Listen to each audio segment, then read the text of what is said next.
कृष्णा दोस्तों, आपके अपने अमृत साधना भक्ति चैनल पर आप सबका स्वागत है। दोस्तों, आज की इस वीडियो में हम करवा चौथ की कहानी का श्रवण करेंगे।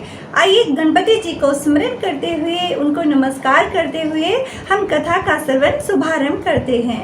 ओम गम गणपतिये नमः। ओम गजाननम भूत गणादि सेवितम कपित जम्बुफल चारु भक्षणम उमासुतम शोक विनाशकारकम नमामि विघ्नेश्वर पाद पंकजम। ओम श्री लंबोदर गज बदन जय जय श्री गणेश विघ्न हरण मंगल करण काटो सकल कलेश। ओम वक्रतुंड महाकाय सूर्य कोटि संप्रभा निर्विघ्नं कुरु मे देव सर्वकार्येषु सर्वदा। ओम गम गणपतिये नमः। बोलिए गणपति महाराज की जय हो। करवा चौथ व्रत कथा महात्म्य। दोस्तों, करवा चौथ की व्रत कथा का श्रवण करने से पहले व्रत के विधान के बारे में हम जान लेते हैं। कार्तिक मास की कृष्ण पक्ष की चतुर्थी तिथि को करवा चौथ का व्रत किया जाता है। यह स्त्रियों का बड़ा ही प्रसिद्ध त्योहार होता है। साल भर से स्त्रियां इस व्रत के लिए बेसब्री से इंतजार करती हैं। सुहागिन स्त्रियां अपने पति की दीर्घायु के लिए यह व्रत करती हैं। और इस व्रत का विधान क्या है, आइए पहले इसके बारे में हम जान लेते हैं। एक पटरे पर जल से भरा लोटा और एक करवे में गेहूं भरकर रखे जाते हैं।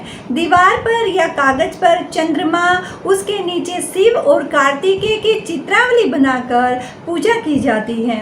इस दिन निर्जल व्रत किया जाता है। चंद्रमा का दर्शन करके ही उनको अर्घ्य देकर जल ग्रहण करते हुए व्रत का पारण किया जाता है। उसके बाद ही भोजन किया जाता है। और दोस्तों, जहां महिलाएं अपने पति की दीर्घायु के लिए इस व्रत को करती हैं, वहीं पर पति भी अपनी पत्नियों की दीर्घायु के लिए, उनके जीवन भर के साथ के लिए इस व्रत को अक्सर करते हैं। कहने की बात है दोस्तों, कोई भी व्यक्ति हो जो भी चतुर्थी तिथि के व्रत को करता है, उसकी सब मनोकामना पूर्ण होती है। और दोस्तों, करवा चौथ का जो व्रत होता है, ये महिलाओं का विशेष त्योहार होता है। आइए अब हम करवा चौथ व्रत की कथा का श्रवण कर लेते हैं।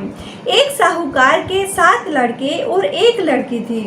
सेठानी के सहित उसकी बहुओं और बेटी ने करवा चौथ का व्रत रखा था। रात्रि को साहूकार के लड़के भोजन करने लगे तो उन्होंने अपनी बहन से भी भोजन के लिए कहा। इस पर बहन ने उत्तर दिया कि भाई, अभी चांद नहीं निकला है, उसके निकलने पर अर्घ्य देकर ही मैं भोजन करूंगी।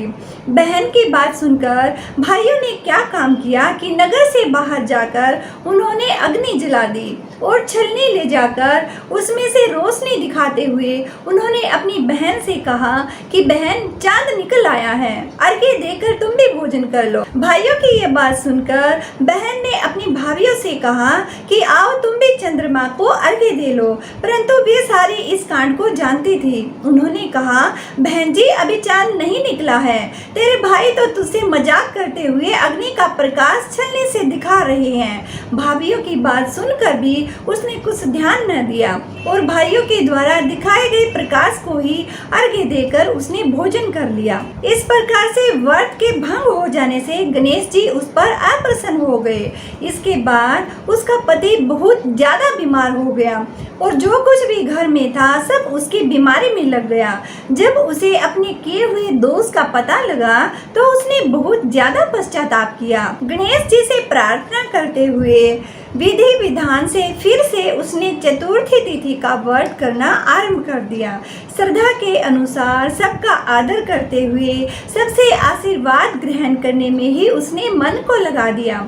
इस प्रकार उसके श्रद्धा भक्ति सहित कर्म को देखकर भगवान गणेश उस पर प्रसन्न हो गए और उसके पति को जीवन दान देकर उसे आरोग्य देने के बाद धन संपत्ति से भी युक्त कर दिया। इस प्रकार से शास्त्र में कहा गया है कि जो कोई भी व्यक्ति छल कपट को त्याग कर, द्वेष से मुक्त होकर, श्रद्धा भक्ति भाव से पूर्ण निष्ठा के साथ, सच्ची भावना के साथ चतुर्थी का व्रत करेंगे, वे सब प्रकार से सुखी होते हुए सब क्लेशों से मुक्त हो जाएंगे।